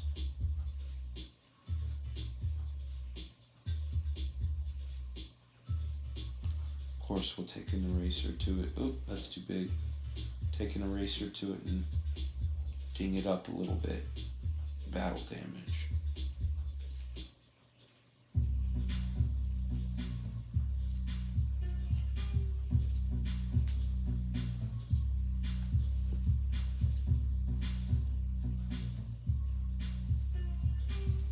And this is where I like to mess around a little bit. I've got all this hard armor, but what we can do is take that hard armor and flip it on its head a little bit. I want to turn these other layers off just for the sake of it. No, we need that one. Create a new layer here and do stuff like adding soft pouches, because it is the 90s, you know, and can't get away without having some pouch action. So got some pouches, maybe one that comes across here, another set that goes here, here. I'm gonna have it turn with the form here, rides on the side of her hip. Another one that comes back. This is gonna go here and come across like that. The direction of where you put the pockets will help also turn the form. Put a big old one right here.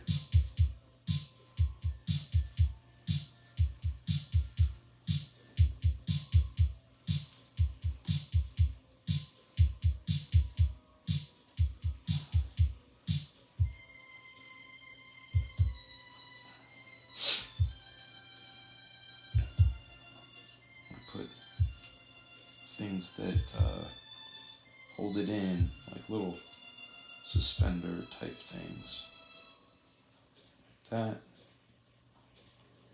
And then we go to the underneath, and again we delete what's underneath there.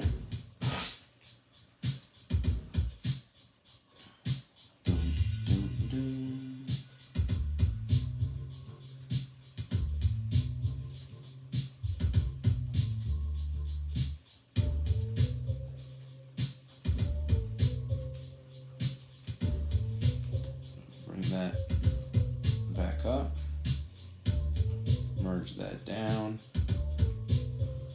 add some texture and shadow to it.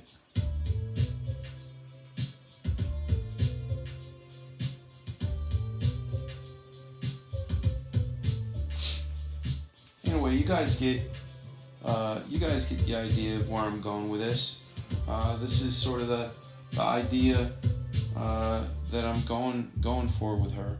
Let me mess with that arm real quick. I'm gonna draw this gigantic arm, and then we're gonna be done, because we're already at 1 hour and 40, and I'm starting to fade. Sorry about the fading, but I've already put in a whole lot of work today. So I'm using some of these major shapes that I put in with a big chunky pen.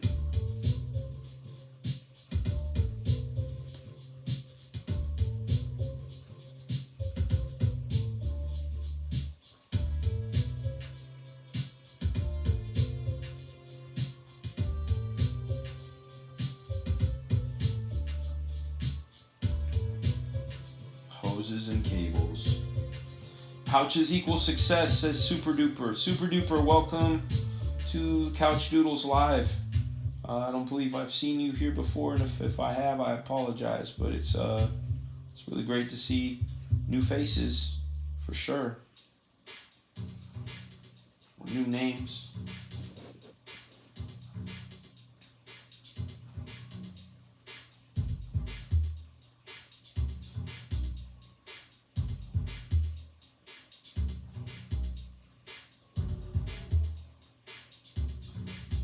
Now, I think about things that I've seen in the past, and right now I'm thinking of a motorcycle, the heads of a motorcycle.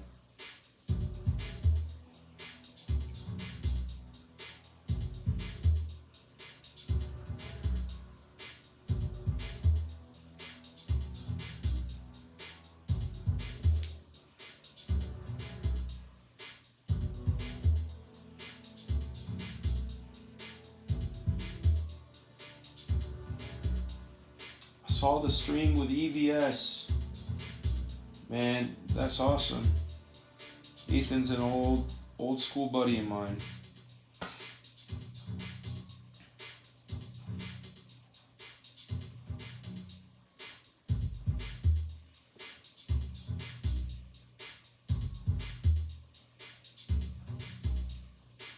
Little tiny details. Battle damage, battle damage. Shadows.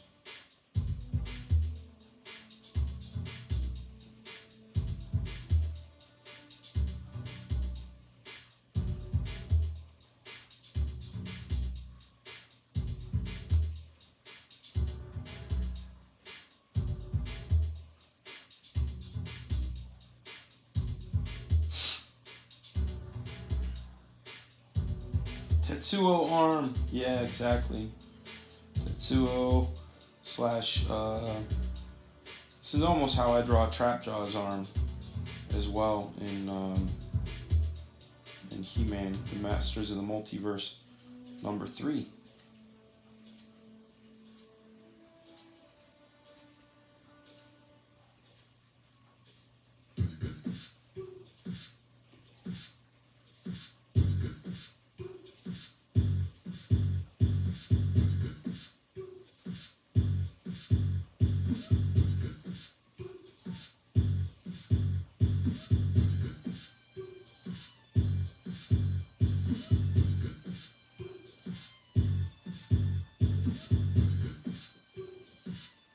Comics are the land of no budget restrictions. Everything should be excessive.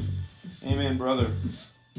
and they should be excessive because they're comics. It's, you know, part of the language of comics.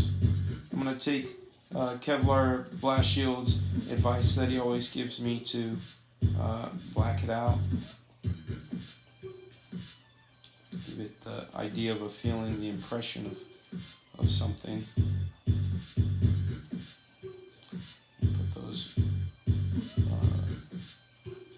Motorcycle wheel things back there.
Anyhow, here we go. This is essentially what some gear on Geisha could look like.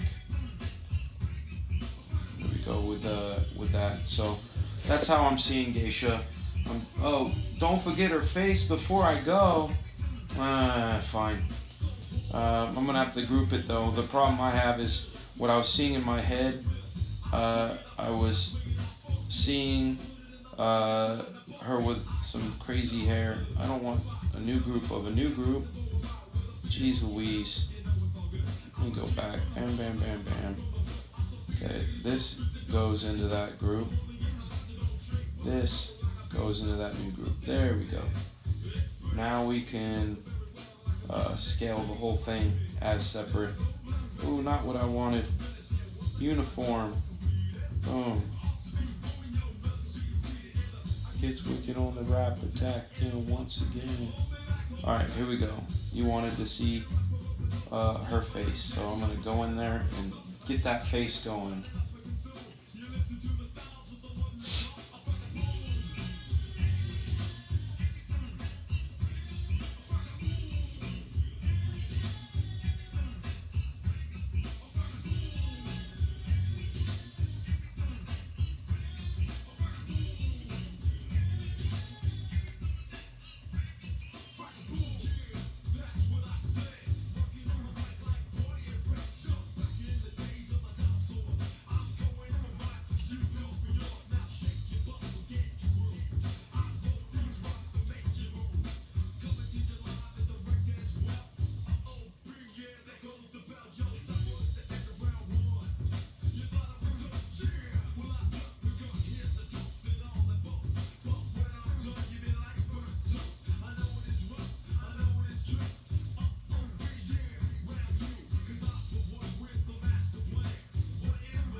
Okay, so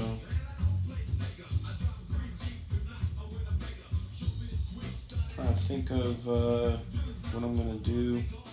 Yeah, let's do that version of it where we put that there. I'm going to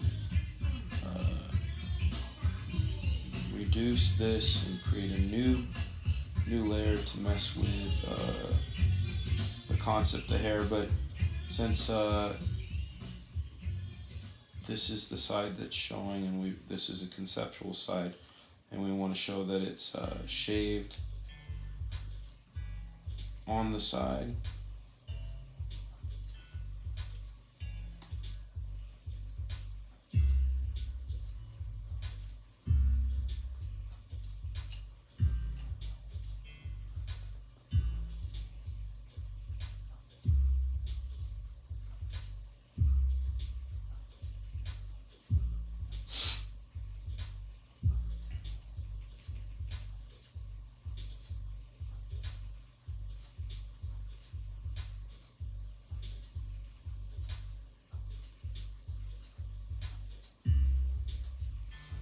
can't not have that Bluetooth headset that we were drawing on shit before Bluetooth was even a thought, right?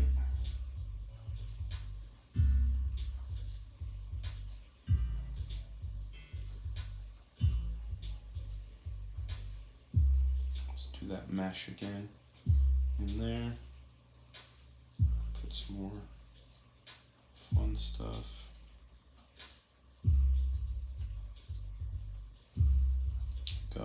Come in there, bring that back up. Gonna have to erase out some of that stuff that's in under her hair though, so let's take this, go here, erase some of what's under there.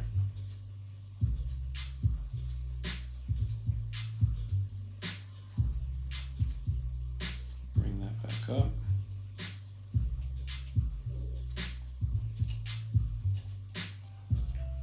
Symbol.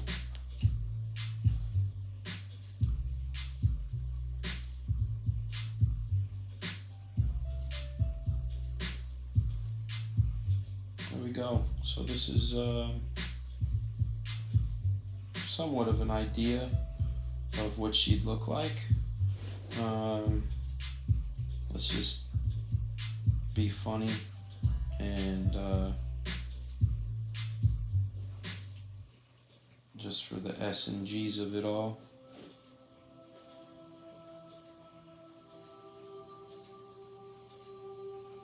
her trademark cotton candy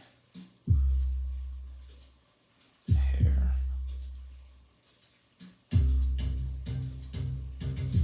And there we go. And then also, because this is how we do around these parts.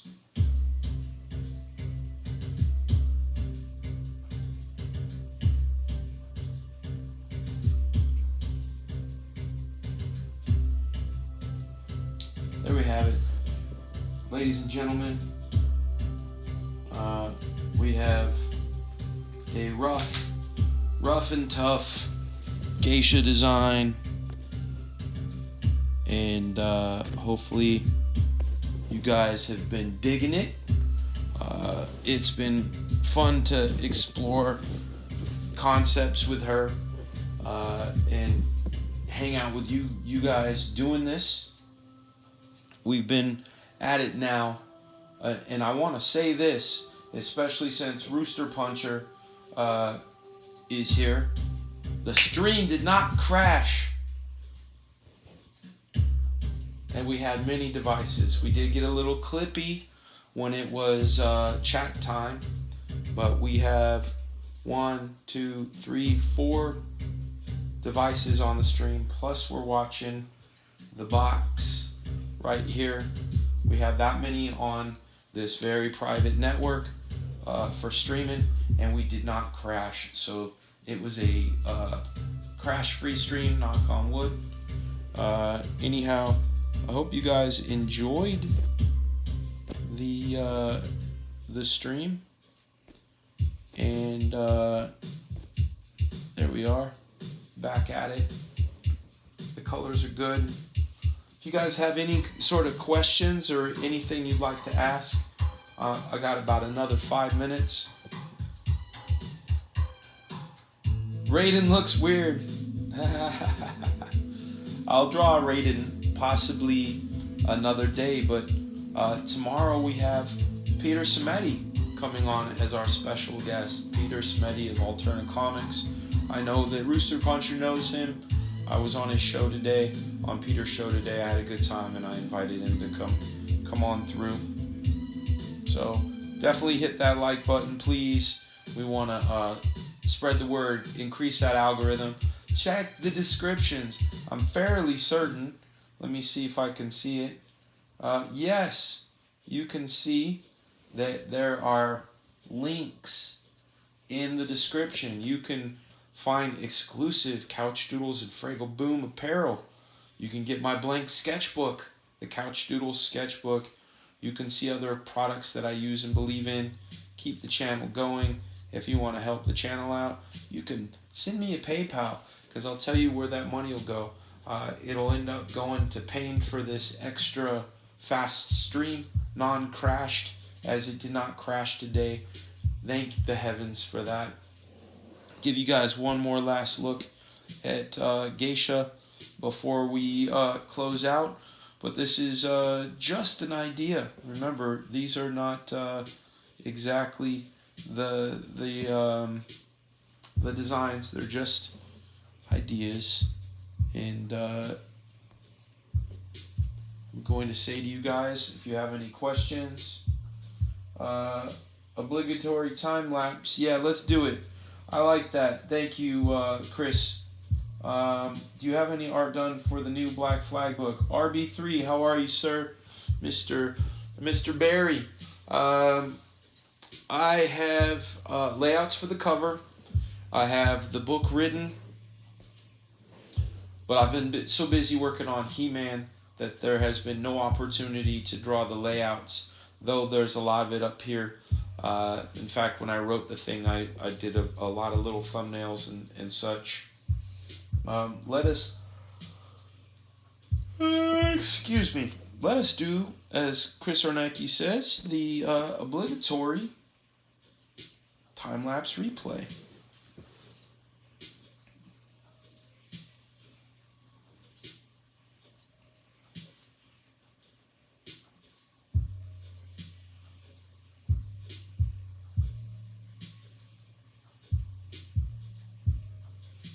Gotta love seeing that twist pop in there.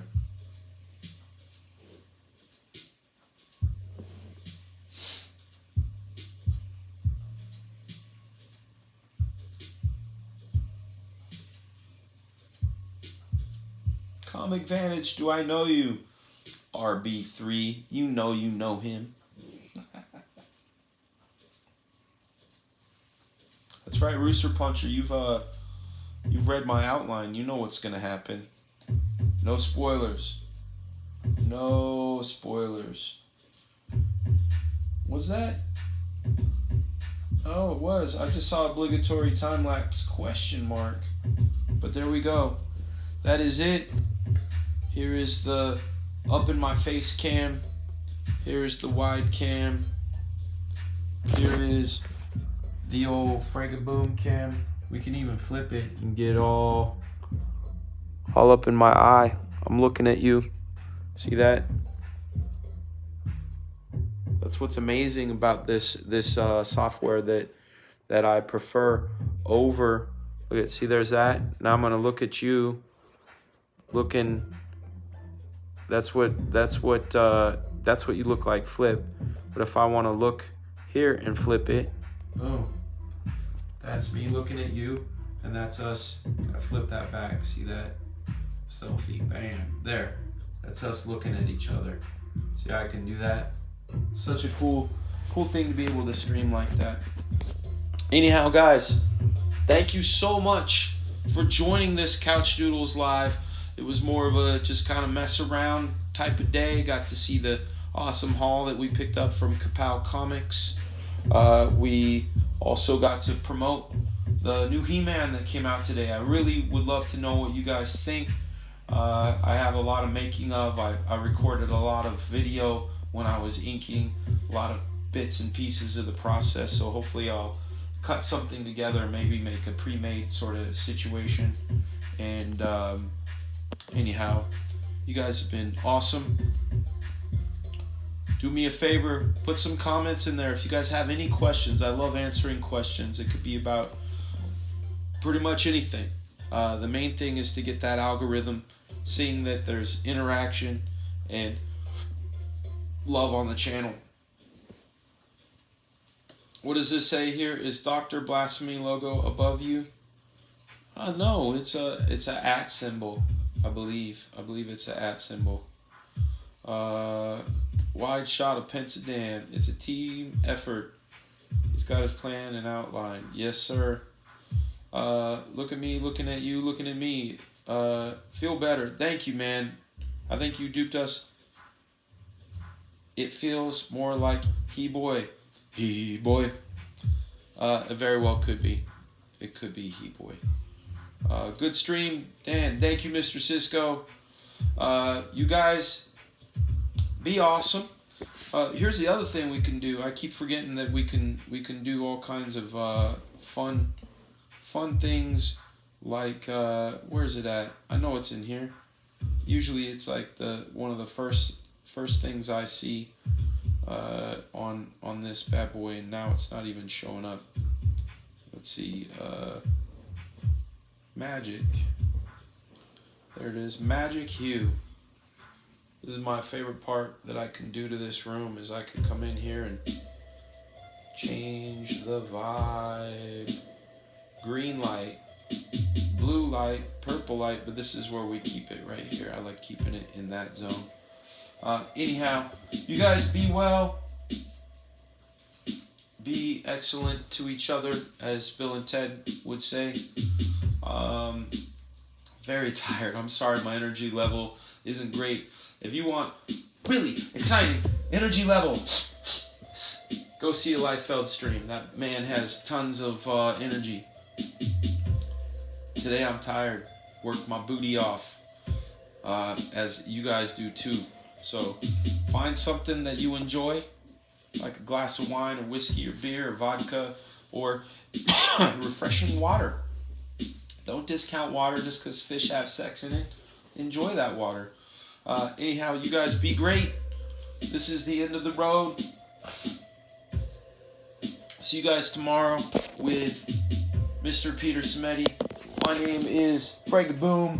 You've been watching Couchdoodles live. Don't forget Gwildor. Don't forget Black Flag is returning in 2020. Awesome, detailed, explosive action like you see in this cover. I have been your host, Fragaboom, Imagine Ninja, Ninjaneer, comic book veteran of 28 years. And we are officially out of here.